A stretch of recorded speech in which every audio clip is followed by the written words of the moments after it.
আসসালামু আলাইকুম রহমতুল্লাহি ওয়া বারাকাতুহু। সম্মানিত দর্শক, রাজনীতি একটা চলমান প্রক্রিয়া। প্রায় প্রতিদিনই রাজনীতির যে দৃশ্যপট এটির পরিবর্তন ঘটে। গতকাল যা ঘটে আজকে তা পরিবর্তন হয়ে যায়, এবং আজকে যা ঘটে বা ঘটছে আগামীকাল বা ঠিক 1 ঘন্টা পরে রাজনীতি সে বিষয়টি যে থাকবে এটা বলা যায় না।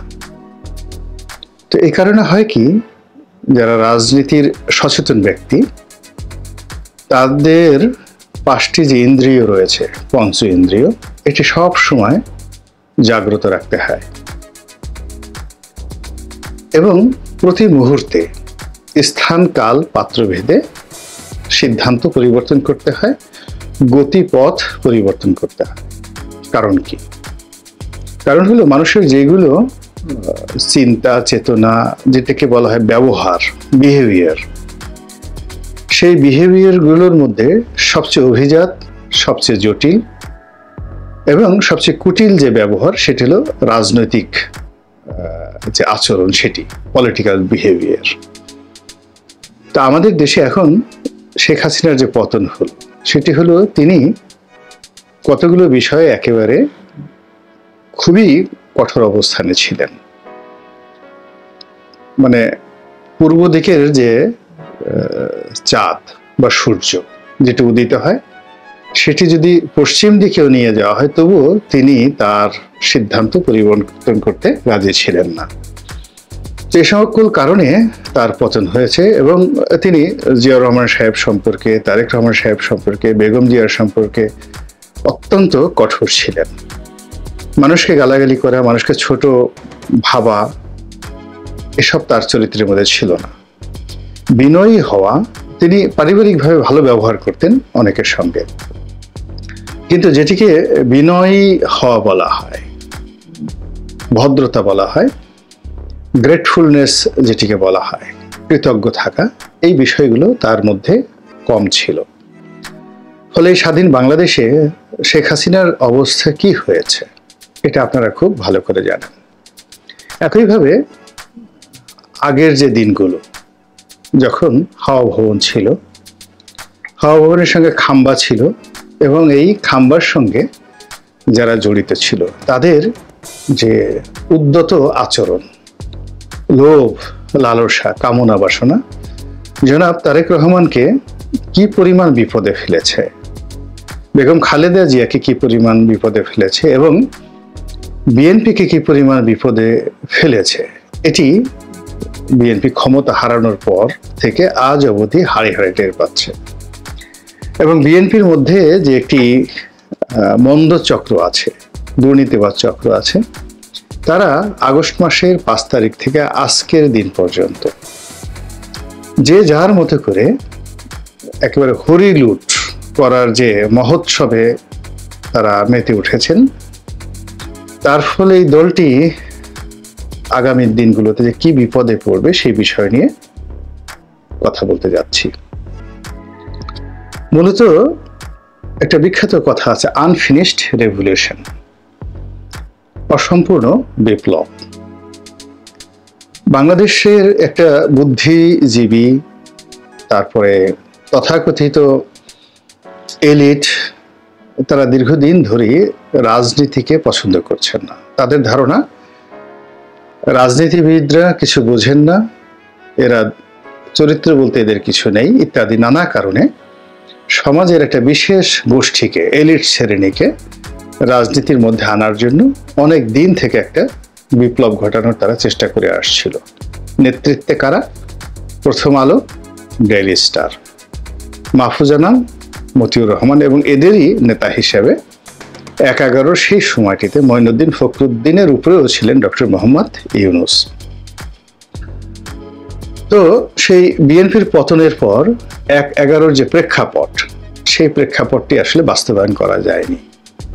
তারা পরাজিত হয়েছে, ফলে সেটি আনফিনিশড, অসম্পূর্ণ অবস্থায় রয়ে গেছে। আওয়ামী লীগ সর্বোচ্চ চেষ্টা করেছে এবং বিএনপিও সর্বোচ্চ চেষ্টা করেছে সেই ১/১১ যারা কুশীলব তাদেরকে রাজনৈতিকভাবে অর্থনৈতিকভাবে, সামাজিকভাবে বয়কট করার জন্য, দমন পীড়ন করার জন্য কিন্তু ব্যর্থ। এবং এখন যে অবস্থা তৈরি হয়েছে তাতে 1/11 একটা লেটেস্ট ভার্সন, এটাকে আপনি স্মার্ট ভার্সন বলতে পারেন, ডিজিটাল ভার্সন বলতে পারেন, হঠাৎ করে চলে এসেছে। এবং এর ফলে কি হলো, 2006 সনে বিএনপি যে বিপদে পড়েছিল তার চেয়ে অন্তত 100 গুণ বিপদে এই মুহূর্তে আওয়ামী লীগ পড়েছে। আর আওয়ামী লীগ যেহেতু 5 বছরের পরিবর্তে 15 বছর ক্ষমতায় থেকেছে, এর মধ্যে টানা 3টি নির্বাচন অবৈধভাবে করে পুরো মানুষের মনকে বিষিয়ে দিয়েছে। ফলে আওয়ামী লীগ নামটি এখন অভিশাপ, বিরক্ত, এবং এটিকে নিয়ে আর এখন মার্কেটিং করা যাচ্ছে না, কোনো অবস্থাতে এটিকে নিয়ে আগানো যাচ্ছে না। এই নাম উচ্চারণ করে বাংলাদেশে যদি কোনো পবিত্র জায়গায় যাওয়া হয়, কেউ যায়, সঙ্গে সঙ্গে সেটি অপবিত্র হয়ে যায়। এই দলের মানুষ যদি এখন মক্কা মদিনা সফরে যান, তাওয়াফ করেন, এবং তাদের যারা বিরোধী পক্ষ তারা যদি কাবা শরীফে এই লোকদেরকে তাওয়াফ করতে দেখে, মেজাজ কয়জনের ঠিক থাকবে আমি বলতে পারি না। এবং আগামী 20 বছর, কম করে হলে 20 বছর সময় লাগবে আওয়ামী লীগকে মূলধারা রাজনীতিতে ফিরে আসার জন্য। এর আগে কোনো আবেগ, কোনো স্বপ্ন কাজ আসবে না। এখন এই 20 বছর ক্ষমতায় কারা থাকবেন এবং এই 20 বছর বিএনপি কি করবে? রাজনীতিতে আওয়ামী লীগের বিদায় নেওয়ার ফলে যে ভ্যাকুয়াম তৈরি হয়েছে এবং বিএনপিকে নির্বিষ করার মাধ্যমে আওয়ামী লীগ যে শূন্যতা তৈরি করেছিল, সেই শূন্যতার ফলে এখন যারা 1/11 আগে যারা ব্যর্থ হয়েছিল তারা নতুন করে স্বপ্ন দেখার চেষ্টা করছে। বোঝার চেষ্টা করুন যে 5 তারিখ থেকে আজ পর্যন্ত সারা বাংলাদেশে যেভাবে বিএনপির বিরুদ্ধে দুর্নীতি, চাঁদাবাজ, দখল, হানাহানি, আওয়ামী লীগের সম্পত্তি হরণ থেকে শুরু করে অন্য যে সকল অভিযোগ আসছে, খুব অল্প 2-1 জায়গা ছাড়া বেশিরভাগ ক্ষেত্রেই এদের সঙ্গে দলের জেলা পর্যায়ের কর্মকর্তা, উপজেলা পর্যায়ের কর্মকর্তা কিংবা কেন্দ্রীয় পর্যায়ের নেতাদের ন্যূনতম সম্পর্ক নেই। তো এটি কিন্তু সাধারণ জনগণ কিছুতেই মানতে নারাজ। তাদের বক্তব্য হলো যে এই অপকর্মগুলো যা হচ্ছে সেগুলো বিএনপি করছে এবং বিএনপির এটাই চরিত্র।